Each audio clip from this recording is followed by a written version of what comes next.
Bonjour à tous. Nous vous remercions de participer à ce forum qui est une première pour nous. Nous sommes en direct et il peut y avoir des aléas. Veuillez nous en excuser par avance.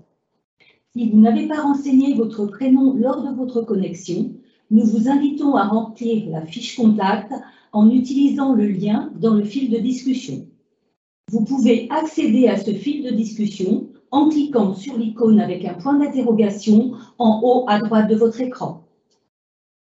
Voilà, nous avons terminé les formalités et nous allons maintenant rentrer dans le vif du sujet. Vous êtes en arrêt de travail, en invalidité ou en temps partiel thérapeutique et vous vous posez peut-être des questions sur votre avenir professionnel. C'est pourquoi, aujourd'hui, nous avons réuni tous les professionnels du maintien en emploi pour répondre au mieux à vos questions. Vous allez les découvrir au travers du témoignage de Margot qui nous raconte son parcours tout au long de son arrêt de travail. Pendant son récit, vous vous poserez peut-être des questions sur votre situation. N'hésitez pas à les écrire dans le fil de discussion en direct. Toute notre équipe est mobilisée pour y répondre. Vous allez découvrir plein d'infos super pratiques, alors ne nous quittez pas trop vite.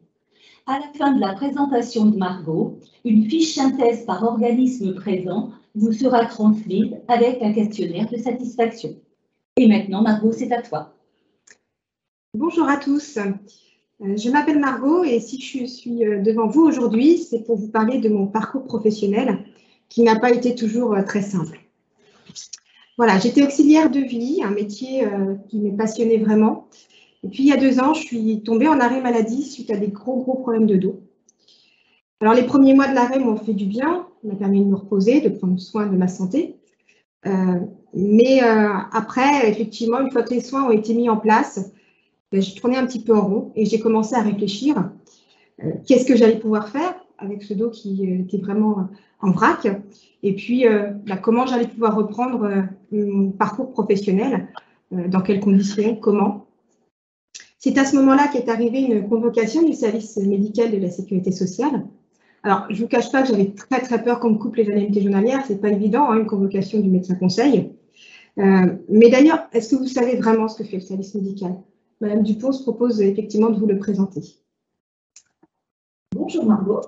Donc, le service médical de l'assurance maladie est un organisme indépendant et différent de la caisse primaire. Nous sommes composés de médecins conseils, d'infirmières, de conseillères qui suivent les prescriptions d'arrêt de travail. Nous faisons le point avec vous et ou votre médecin traitant sur la prise en charge médicale et l'évolution de votre état de santé. Et nous statons sur la poursuite de l'indemnisation à votre arrêt de travail. Nous vous accompagnons pour évaluer la possibilité d'un retour vers l'emploi en lien avec votre médecin traitant et la médecine du travail. Et lorsque nous identifions une situation complexe, une difficulté au retour à l'emploi, nous vous orientons vers le service social. Le service médical donne son avis pour les actions en lien avec votre maintien dans l'emploi, pendant l'arrêt ou à son terme. Nous donnons une décision médicale aux demandes de pension d'invalidité et nous fixons un taux d'incapacité qui détermine le montant de la rente en cas d'accident de travail ou de maladie professionnelle. Toutes ces décisions, elles peuvent être prises sur la base de votre dossier médical, sur son analyse ou lors d'entretiens physiques ou téléphoniques. Voilà.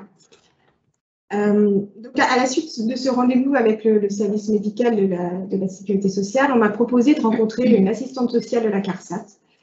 Alors, je ne vous cache pas que CARSAT, pour moi, c'est la retraite. Je ne voyais pas du tout ce que j'allais pouvoir faire avec cette personne. Mais après, je me suis dit que j'avais rien à perdre. Donc, j'ai pris contact avec l'assistante sociale et on a commencé à échanger un petit peu sur ma situation. Et puis, je l'ai rencontrée. Et Madame Lecartier va du coup prendre le relais pour vous présenter ce qu'elle a fait avec moi. Bonjour à tous, bonjour Margot. Assistante sociale au service social de la CARSAT, je suis intervenue auprès de Margot à la demande du service médical de l'assurance maladie.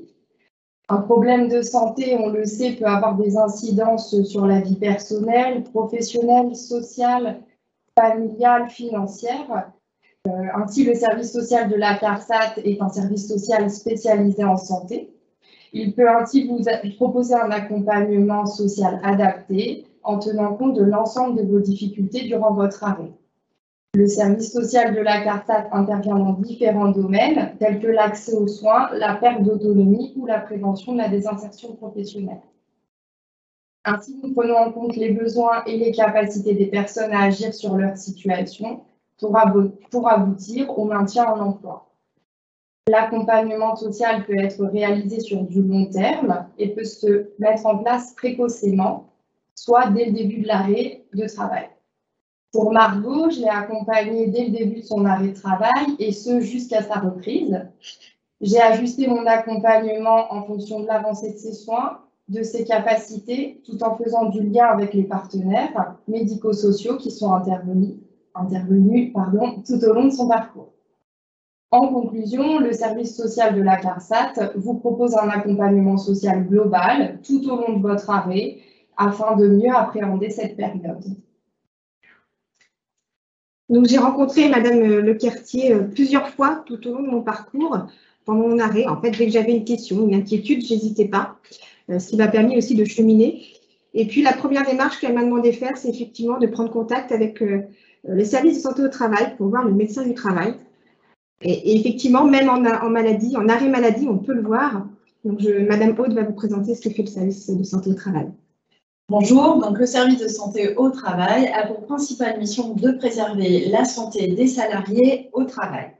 Tout salarié peut, au cours de son parcours professionnel, rencontrer une difficulté sur son poste, en rapport avec son état de santé ou son âge. Aussi, à tout moment, le salarié a la possibilité de solliciter son service de santé au travail pour rencontrer son médecin du travail, y compris pendant l'arrêt. La visite sera organisée en lien avec le secret médical et n'aura pas d'impact sur l'arrêt de travail. Deux possibilités de visite. Une visite à la demande du salarié qui permet de faire le point avec la salariée sur sa situation médicale et sur les éventuelles difficultés au poste de travail. Le salarié qui est en arrêt de travail de plus de 3 mois, il peut bénéficier d'une visite de pré-reprise. Donc, pendant son arrêt, le salarié va contacter le service de santé et prend rendez-vous avec son médecin du travail. La visite organisée permet de faire le point avec le salarié sur sa situation médicale, toujours sur les éventuelles difficultés et la réintégration au poste de travail. Le médecin du travail travaille avec une équipe pluridisciplinaire, une infirmière, une assistante sociale, une assistante d'équipe, mais également avec l'ensemble des partenaires du secteur, Cap Emploi, la CARSAT. Dans le cadre d'un accompagnement en maintien dans l'emploi, le médecin du travail a 3 missions. Évaluer l'état de santé du salarié, rechercher des solutions adaptées et il peut également faire le lien avec l'employeur. En dernier lieu, l'employeur peut solliciter également le service de santé au travail. À partir d'un arrêt de plus de 30 jours, l'employeur doit organiser une visite médicale auprès du médecin du travail. L'employeur peut aussi faire une demande de visite, peut faire une visite à la demande s'il souhaite qu'un salarié rencontre le médecin du travail. Lors de l'échange avec le médecin du travail, il m'a dit que j'avais un risque d'inaptitude à mon poste. Alors là, j'étais complètement dévastée. Je ne comprenais pas ce que ça voulait dire. Donc, j'ai redit tout ça à mon assistante sociale et qui a pris le temps de me rassurer et qui m'a effectivement expliqué qu'il allait falloir qu'on réfléchisse à un nouveau projet professionnel. Mais ça ne voulait pas dire que je ne pourrais plus jamais travailler et c'était important pour moi de l'entendre. Elle m'a ensuite aidé à compléter un dossier de reconnaissance travailleurs handicapés auprès de la maison départementale de l'autonomie, car mon dos, malgré les soins, restait très très fragile. Et selon elle, cette reconnaissance pouvait être un atout pour la suite. Alors, je ne vous cache pas que je ne me sentais pas du tout handicapée, mais après tout, je les ai contactés et effectivement, j'ai fait le point avec eux. Et Madame Campin va vous présenter la MDA. Bonjour Margot, bonjour à tous. Alors, dans la Manche, les services de la MDPH et ceux du département travaillent ensemble sur les thématiques du handicap et du vieillissement sous la forme d'une maison de l'autonomie. Lorsqu'une situation de santé entraîne trop de répercussions personnelles, sociales, professionnelles et qu'elle constitue un handicap, une personne peut tout à fait s'adresser à nous pour exprimer ses besoins. Lorsque les besoins reposent sur l'activité professionnelle, et c'est le cas pour Margot, la personne, du coup, peut exprimer ce besoin d'être accompagnée dans le cadre d'un maintien dans l'emploi. Cette demande et Margot ont été accompagnées par le médecin du travail ou le service social de la CARSAT ou celui de santé au travail. La reconnaissance de qualité de travailleur handicapé sera étudiée par une équipe pluridisciplinaire qui va prendre en compte la situation de handicap, s'appuyer sur les conclusions du médecin du travail et les travailleurs sociaux et l'équipe pluridisciplinaire vont pouvoir faire cette proposition de reconnaissance de handicap. Elle pourrait même être associée à d'autres prestations. En tout cas, l'idée étant d'être un outil qui permettra à Margot et à toute personne en difficulté de se maintenir sur son poste et de bénéficier d'aménagements, de dispositifs ou d'accompagnement particuliers. Les services notamment de Cap Emploi, Pôle Emploi, Comet peuvent être ensuite mobilisés pour pouvoir proposer des différentes solutions à Margot et à toute personne s'adressant à nos services. Donc, on a également, en parallèle de cela, j'ai pris contact avec Cap Emploi sur les conseils de mon assistante sociale. Alors, Cap Emploi, moi, je l'ai schématisé comme ça, hein, pour faire simple, c'est comme Pôle Emploi, mais pour les personnes qui ont des problèmes de santé. Donc, j'ai pu les rencontrer, et toujours pendant mon arrêt de travail, hein, Madame Le Tortois va vous présenter effectivement ce que fait Cap Emploi. Bonjour à tous. Donc, moi, je suis chargée de mission maintien dans l'emploi et évolution professionnelle, transition professionnelle. Donc, Cap Emploi accompagne les personnes qui ont une reconnaissance en qualité de travailleur handicapé, mais également bénéficiaires d'une invalidité ou d'une allocation adulte handicapé, ou éventuellement, comme l'a précisé le service médical tout à l'heure, une rente suite à un accident de travail ou une maladie professionnelle. Pour Margot, nous l'avons rencontrée pour établir un premier diagnostic à partir des informations qu'elle nous a transmises, de celles collectées auprès du médecin du travail et éventuellement aussi l'assistante sociale, bien sûr, qui nous a fait le relais. Nous avons informé Margot sur les appuis qu'elle pouvait avoir du fait de sa reconnaissance en qualité de travailleur handicapé et bien sûr notre rôle. Nous avons vérifié avec elle si éventuellement un maintien dans l'emploi était possible sur son poste dans un premier temps ou dans l'entreprise éventuellement. Pour cela, nous avons pris contact avec le médecin du travail et avec l'employeur de Margot. Un aménagement sur la situation de travail peut être possible et pour ça, nous sommes là pour aider l'employeur à financer ces aménagements de travail ou éventuellement les solutions identifiées. Si éventuellement un aménagement de la situation de travail n'est pas possible et que le maintien sur le poste n'est pas envisageable, nous avons la possibilité également d'accompagner Margot dans le cadre d'une reconversion professionnelle et travailler avec elle un nouveau projet professionnel, l'aider à financer ce nouveau projet professionnel. Mettre en place toutes ces prestations nécessite bien sûr l'autorisation de la cellule de prévention de la désinsertion professionnelle pour permettre de garder une couverture pour Margot. Une fois le projet professionnel établi, nous pouvons aussi accompagner Margot dans la définition du financement de formation, si formation il y a, et le mettre en œuvre. Voilà. Donc effectivement, on a réfléchi tous ensemble, donc mon assistante sociale, Cap Emploi, moi, même mon employeur, pour que je reste dans l'entreprise. Et j'ai testé différents postes, tout en réfléchissant à mon projet professionnel et mon envie. Tout cela, je l'ai fait pendant mon arrêt de travail, parce que c'est possible avec des autorisations, effectivement, et sous certaines conditions. Mais c'est vrai que ça m'a permis de me motiver, de me restimuler. Alors, j'étais pleine d'envie, hein, j'avais vraiment envie d'arrêter cet arrêt maladie, de pouvoir reprendre mon travail. Sauf que c'est mon dos qui n'a pas suivi. malheureusement, qui m'a lâchée, on va dire ça comme ça. Et puis, j'ai dû me faire opérer. Suite à mon opération, je suis allée en centre de rééducation. Là-bas, j'ai rencontré un ergothérapeute qui, après avoir échangé un petit peu avec moi, m'a dit qu'il connaissait effectivement toutes les personnes que j'avais rencontrées jusqu'ici et m'a dit qu'on allait tout reprendre ensemble. Alors, sur le coup, je n'étais pas très convaincue. Hein, voilà, je me disais, j'ai fait plein de choses avant et je n'ai pas envie de repartir à zéro non plus.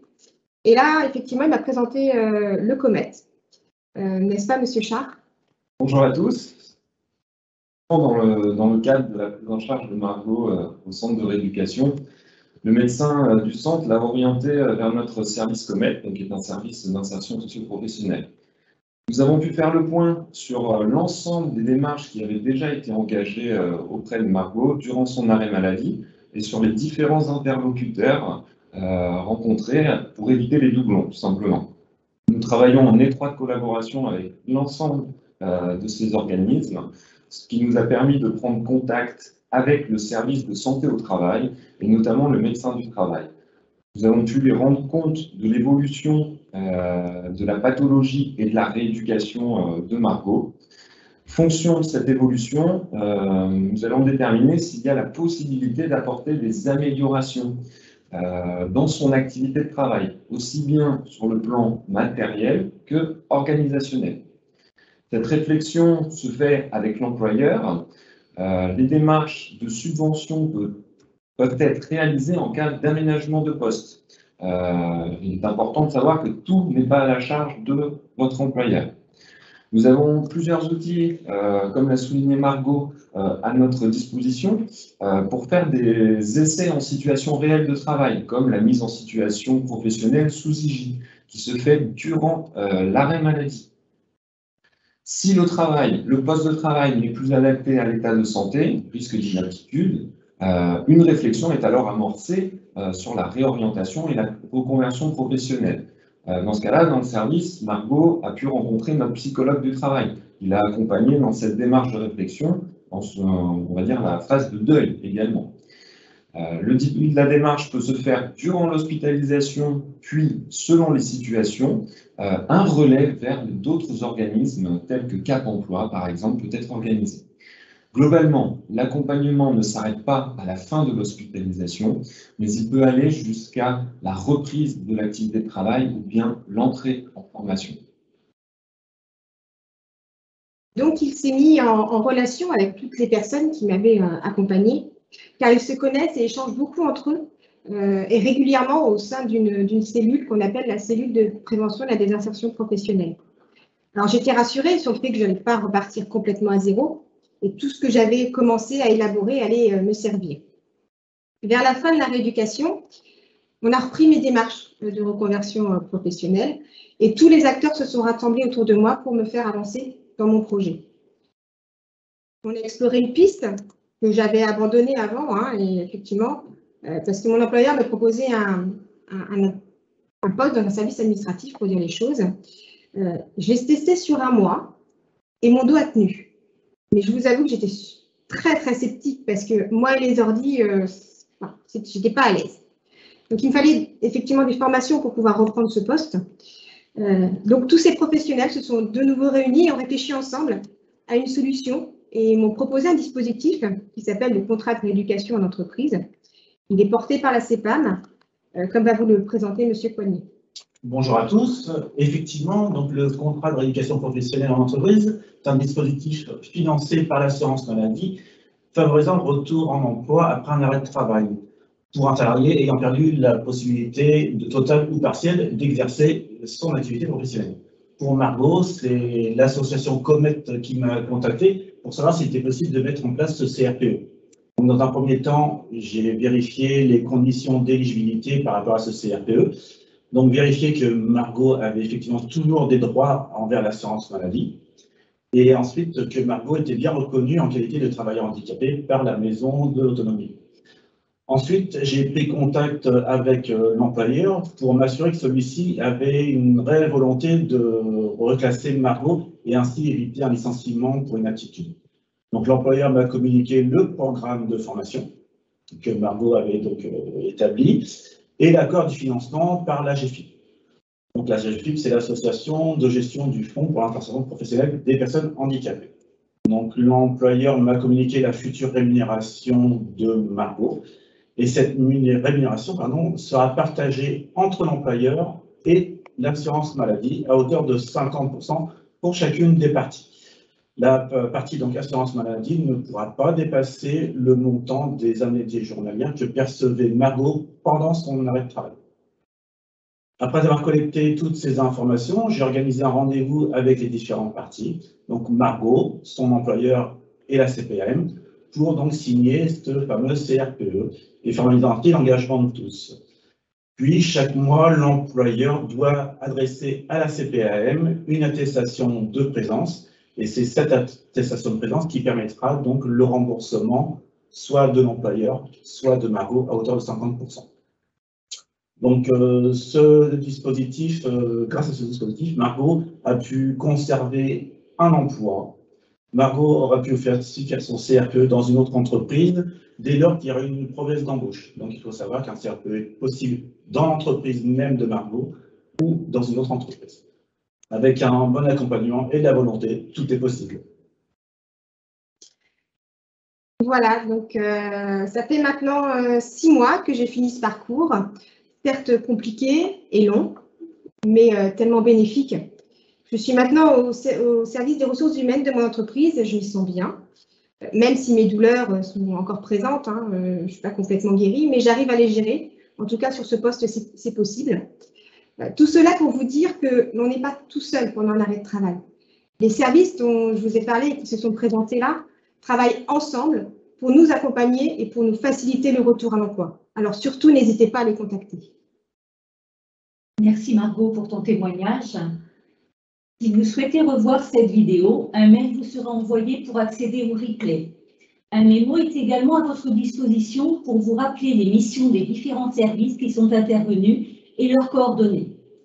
Vous le trouverez dès à présent en lien dans le fil de discussion et vous pourrez le retrouver également sur le site internet de la CARSAT Normandie à la rubrique santé. Vous êtes en arrêt de travail prolongé. Voilà, restez avec nous, nous avons encore quelques questions et nous allons y répondre maintenant en direct.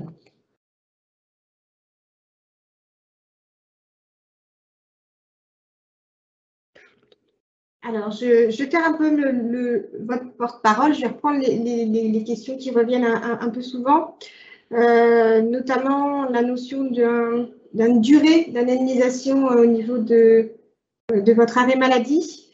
Je peux peut-être laisser Madame Lecartier vous répondre sur ce point-là. Oui, donc un arrêt maladie est limité à 3 ans. Il peut être indemnisé par la CPAM pendant 3 ans maximum. Au-delà, le service médical peut, avant les 3 ans, le service médical peut vous convoquer pour prendre une décision et ainsi décider d'une pension d'invalidité éventuellement si l'état de santé le justifie ou en tout cas décider d'une fin d'arrêt, mais il sera indemnisé pendant 3 ans maximum. Alors, j'ai une autre question. Mon médecin m'a parlé de longue maladie. Quelle démarche dois-je effectuer? Je peux également laisser Madame Lecartier répondre.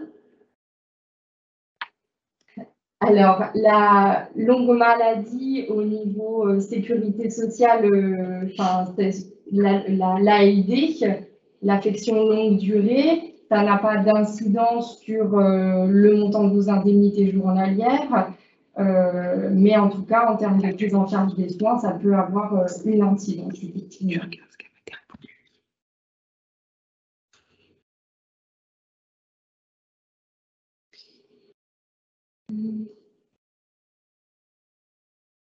Je regarde.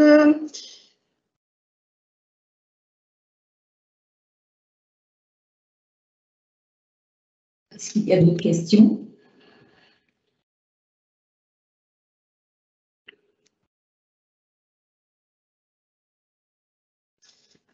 Alors, j'ai une autre question. Y a-t-il une différence entre inaptitude et invalidité?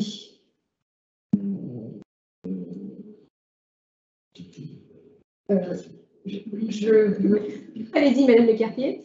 Je propose de répondre. Du coup, l'inaptitude est prononcée par le médecin du travail alors que l'invalidité est décidée par le médecin conseil de la CPAM.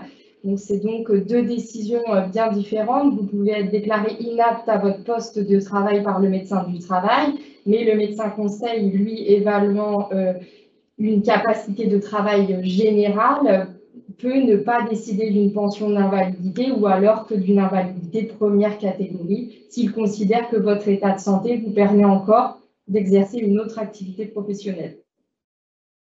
Alors, il y a encore des questions. Alors, cela fait 2 ans que je suis en arrêt par rapport à mon dos. Je suis aide à domicile et le médecin conseil m'a dit de faire une demande d'handicap et mon médecin m'a dit de faire une demande d'incapacité. Je pense que, voilà, quelle est la différence? Je vais laisser Madame Campa répondre. Alors, la reconnaissance de handicap sur certaines prestations va de toute façon entraîner cette fois la détermination d'une incapacité, d'un taux d'incapacité. Il y a l'inaptitude et l'invalidité, comme a expliqué Mme Lecatier. Du côté de la MDPH et de la Maison de l'Autonomie, on est sur les notions d'incapacité. La reconnaissance d'un handicap, c'est bien la reconnaissance d'un problème de santé et surtout des répercussions dans la vie personnelle, sociale, professionnelle. On a parlé de la reconnaissance de qualité de travailleur handicapé pour tout ce qui touche à l'insertion professionnelle. Pour d'autres prestations, comme l'allocation adulte handicapé, il va y avoir cette notion d'appréciation d'un taux d'incapacité qui entraînera ou pas le bénéfice d'une allocation. Merci.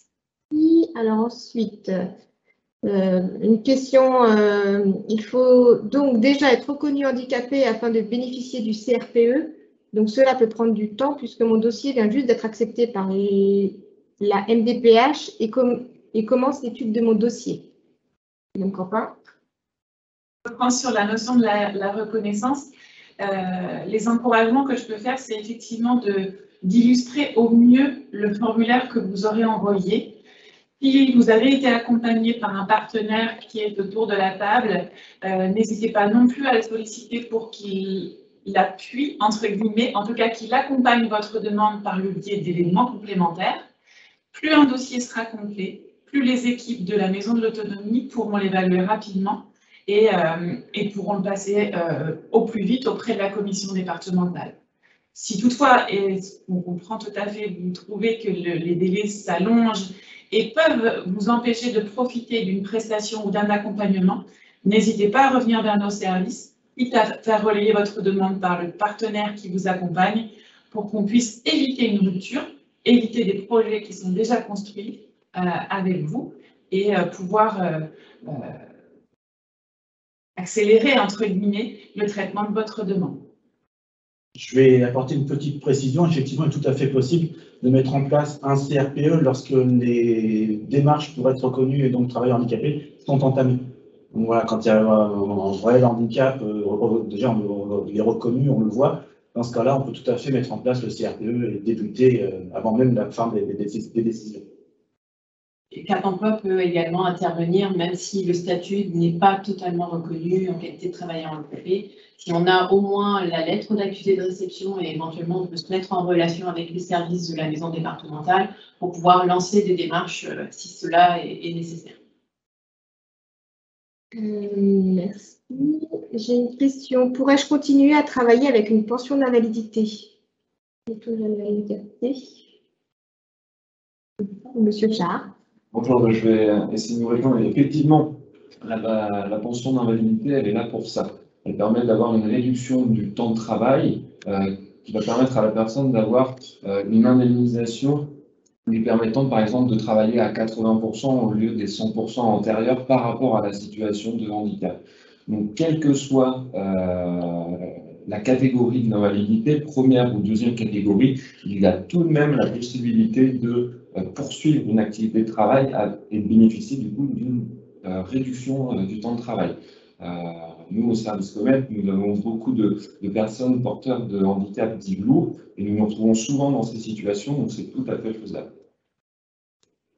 Merci. Autre question. Quel intérêt à se faire reconnaître comme travailleur handicapé? Madame Campa. La reconnaissance d'une qualité de travailleur handicapé, c'est une clé pour pouvoir être accompagné dans le cadre de son maintien dans l'emploi. Être accompagné dans le cadre du maintien, c'est peut-être pouvoir bénéficier d'un aménagement de son poste, aménagement de mobilier, aménagement technique, mais c'est aussi un aménagement du volume horaire, par exemple. La reconnaissance, quand elle est présentée à l'employeur, ça montre à l'employeur que le handicap nécessite une compensation. C'est une compensation horaire, technique, aménagement de véhicules, par exemple, ou en tout cas, l'employeur sera au courant que son salarié ne peut pas faire de grandes distances en voiture, ou qu'il doit avoir un bureau isolé, des toilettes à proximité, un tutorat ou un binôme avec lui. Il faut vraiment comprendre que cette reconnaissance-là, c'est une reconnaissance qui vous est attribuée personnellement et que vous ne la présentez à l'employeur que si vous l'estimez nécessaire. C'est vraiment quelque chose de personnel, ça n'a aucun caractère obligatoire, mais si vous sentez que par votre situation de santé et par le handicap, vous risquez d'être en souffrance sur votre activité professionnelle, ça reste un outil important pour que les partenaires ici présents puissent vous aider à sécuriser cette activité professionnelle.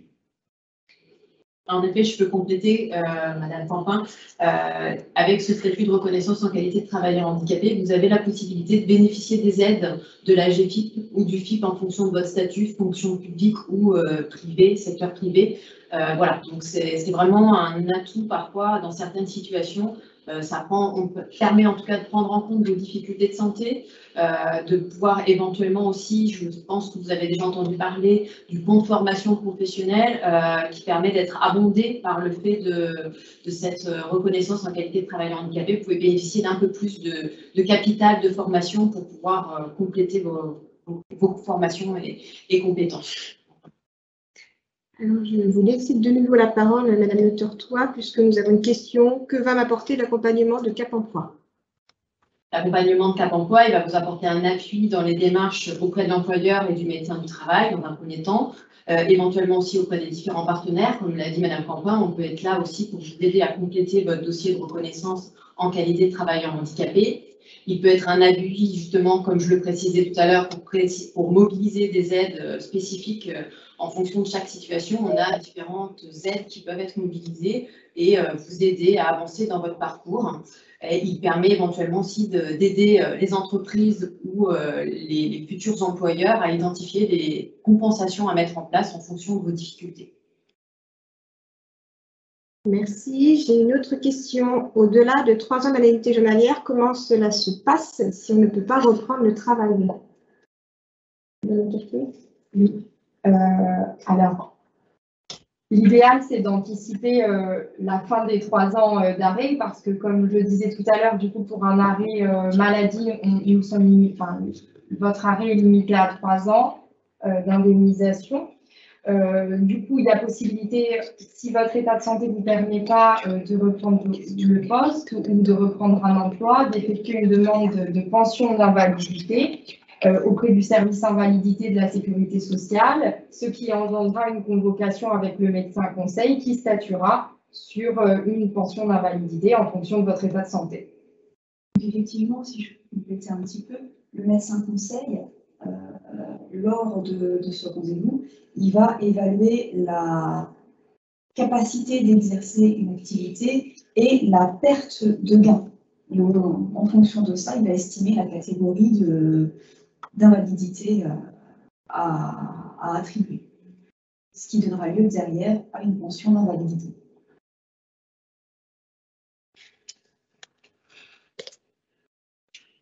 Je regarde un petit peu les autres questions. Alors, on a une question qui revient un petit peu souvent. C'est effectivement l'arrêt de travail suite à un burn-out. Donc, il n'y a pas effectivement, la personne me dit qu'il n'y a pas de problème physique visible, mais psychologique. Est-ce que les démarches sont-elles les mêmes? À partir du moment où le problème de santé peut avoir un impact sur votre vie personnelle, professionnelle, familiale, sociale, effectivement, les démarches peuvent être les mêmes. tout sera à l'appréciation de la commission de la MDA ou du médecin conseil.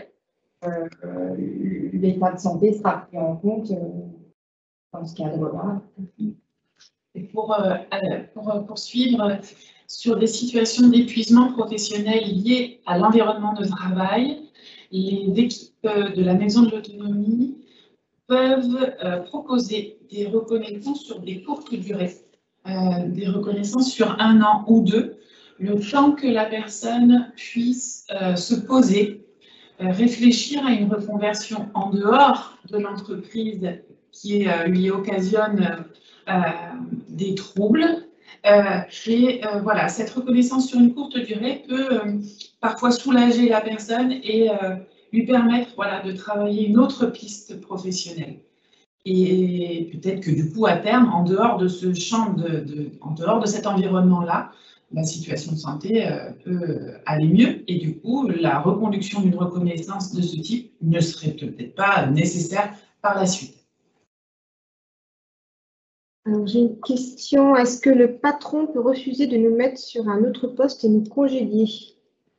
Je vais laisser la médecine du travail répondre. D'accord.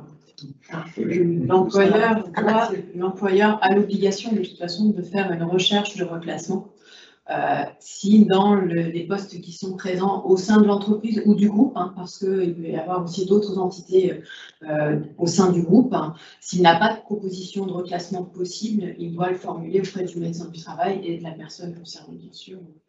Et éventuellement, là, l'inaptitude peut éventuellement être une possibilité et un licenciement peut découler de cette inaptitude. Autre question, dossier d'invalidité ou dossier MDPH, c'est la même chose? Point d'interrogation. Madame Campin? Eh bien non.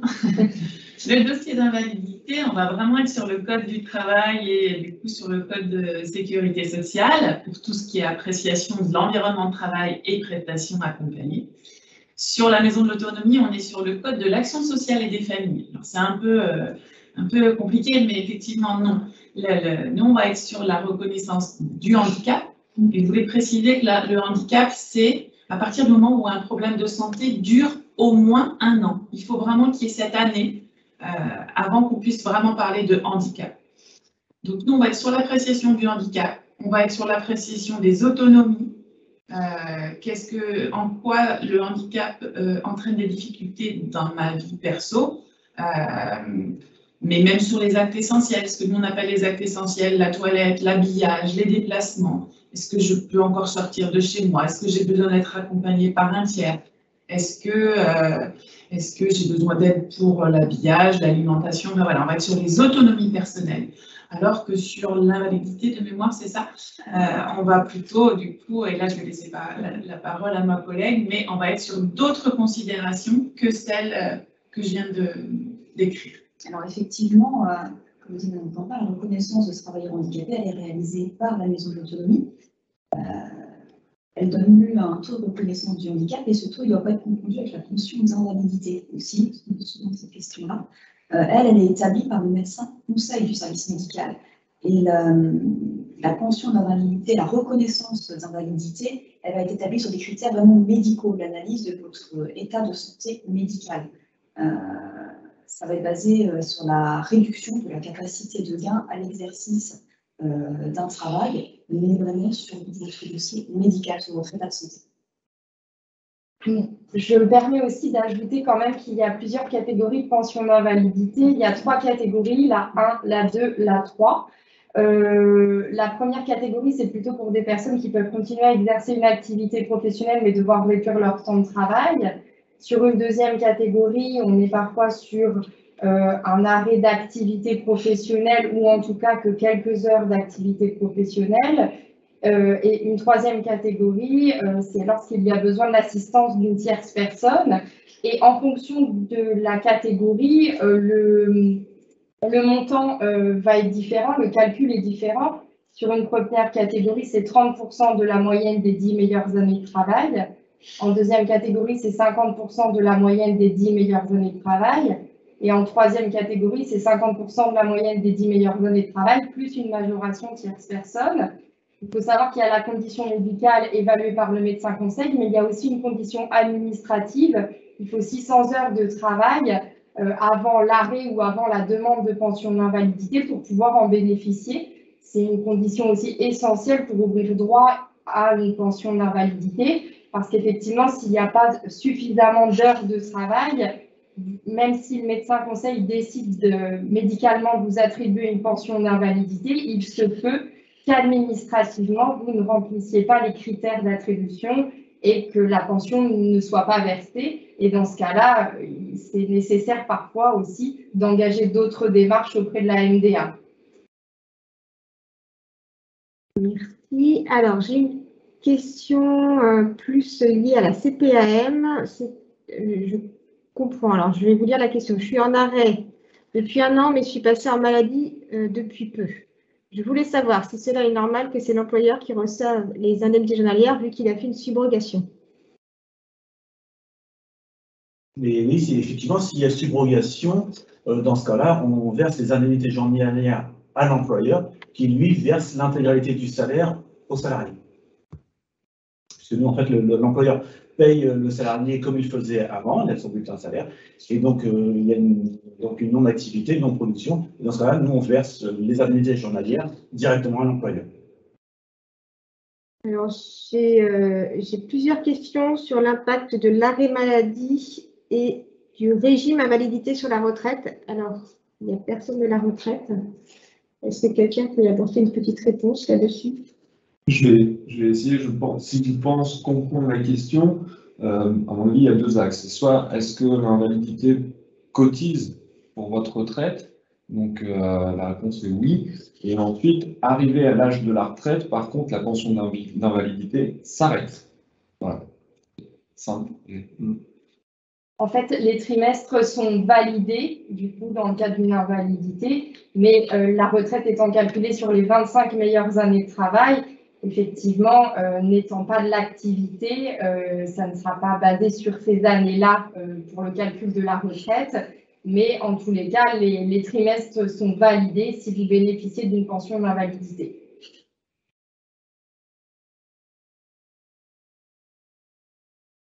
J'ai une question. Mon médecin traitant m'oriente vers mon médecin du travail. Est-ce normal? Oui, tout à fait. Le médecin traitant, il a un rôle de coordonnateur. C'est lui qui va un peu vous guider dans le parcours de soins.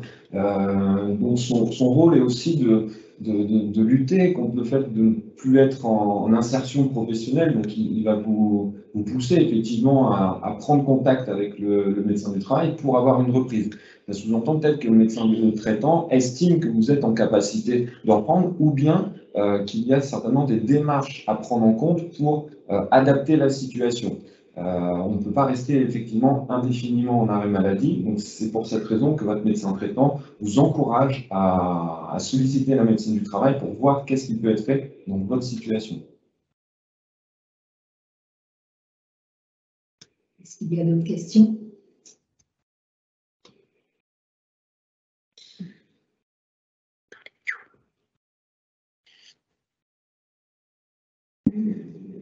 Alors, j'ai une question. Donc, en cas de subrogation, on revient un peu sur la subrogation de l'employeur. Est-ce que le salarié cotise à l'assurance vieillesse? Oui, puisqu'il y a versement du salaire intégral. Donc, oui, il y a cotisation à l'assurance vieillesse.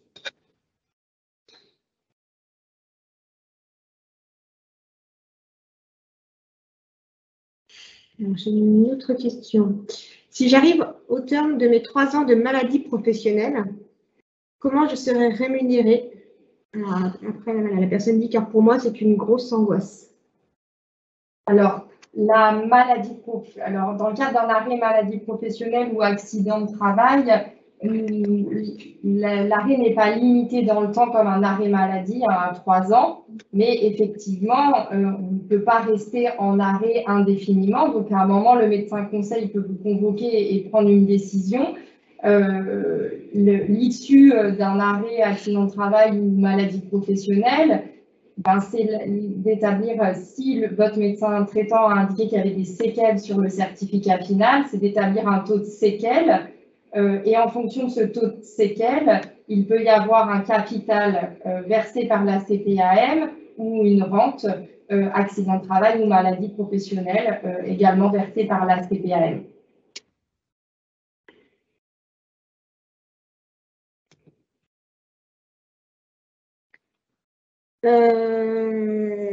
Alors, j'ai une question sur un peu les dossiers. Donc, comment faire une demande de pension d'invalidité?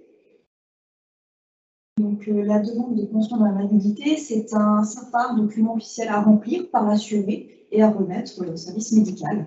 La mise en mobilité, elle peut aussi être à l'initiative du service médical au vu du dossier, mais si vous voulez le faire, c'est un document à remplir. Vous pouvez vous rendre à l'accueil de la CPAM et demander le document. Toujours dans le même registre, j'ai comment faire une demande de maladie professionnelle. Alors là, c'est un peu différent. C'est un dossier à compléter avec l'avis d'un médecin, votre médecin traitant ou un médecin que vous allez consulter, car cette demande, elle nécessite une constatation médicale. Autre question, mes indemnités journalières vont-elles être réduites après 6 mois d'arrêt? La poursuite du versement après 6 mois d'arrêt, elle est soumise à l'avis du service médical, mais concernant effectivement le montant, là il s'agit du service d'indemnité journalière de la caisse primaire et qui calcule en fonction du salaire, comme on a déjà pu le voir dans le fil des questions.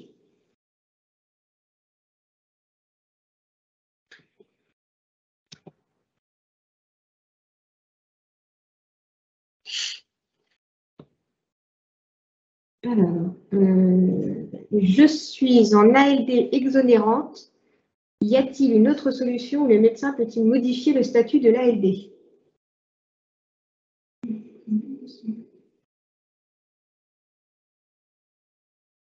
Quelqu'un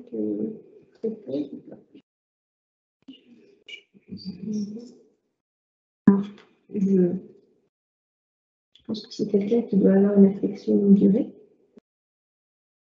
catégorisé dans une non exonérante, et de savoir si c'est passé en Alors, ce sont des listes d'affection, c'est ce qui limite effectivement à l'avis du service médical, et ce sont des listes bien établies.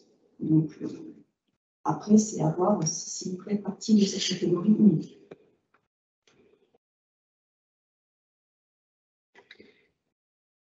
Alors, si on doit être reclassé dans l'entreprise suite à un accident de travail, au bout de combien de temps l'employeur peut-il vous licencier du nouveau poste? S'il y a eu reclassement de travail, vous avez un nouveau poste qui est validé avec le médecin du travail et l'employeur, il y a un nouveau contrat, etc. On ne peut pas vous licencier pour une raison X ou Y.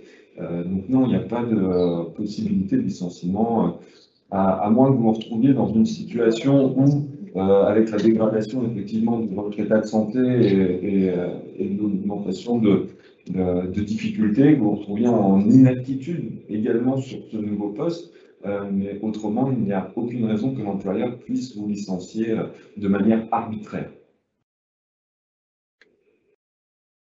Alors, en arrêt depuis 2 ans et demi suite à un accident de travail, qu'est-ce qui se passe au bout des 3 ans?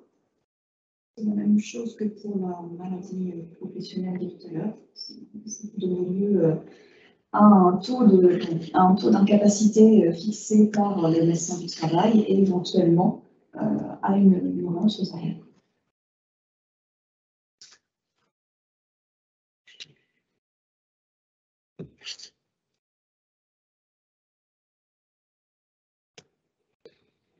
Je regarde s'il y a encore des questions. Une dernière question peut-être?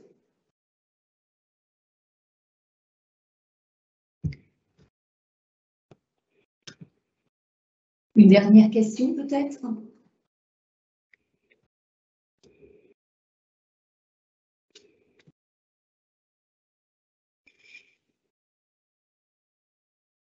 Je pense qu'on a fait un petit peu le tour des questions Des questions un peu générales. Une dernière question. Et si je reprends le travail et que je ne peux pas faire mon travail, qui sollicite mon bras toute la journée, que va-t-il se passer?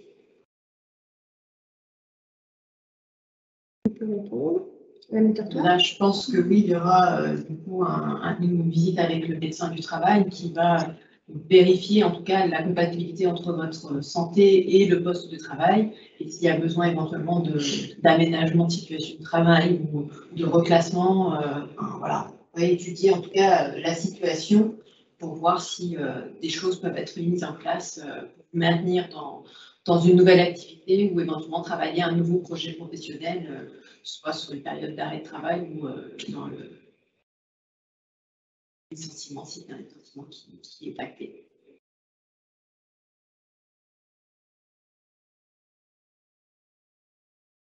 Que ce temps d'échange vous a plu, que vous avez pu avoir des réponses à vos questions. Alors, votre avis nous intéresse, alors n'hésitez pas à remplir un questionnaire de satisfaction qui vous est proposé en lien dans le fil de discussion. Il vous sera également envoyé par mail. Merci de votre participation. Bonne journée.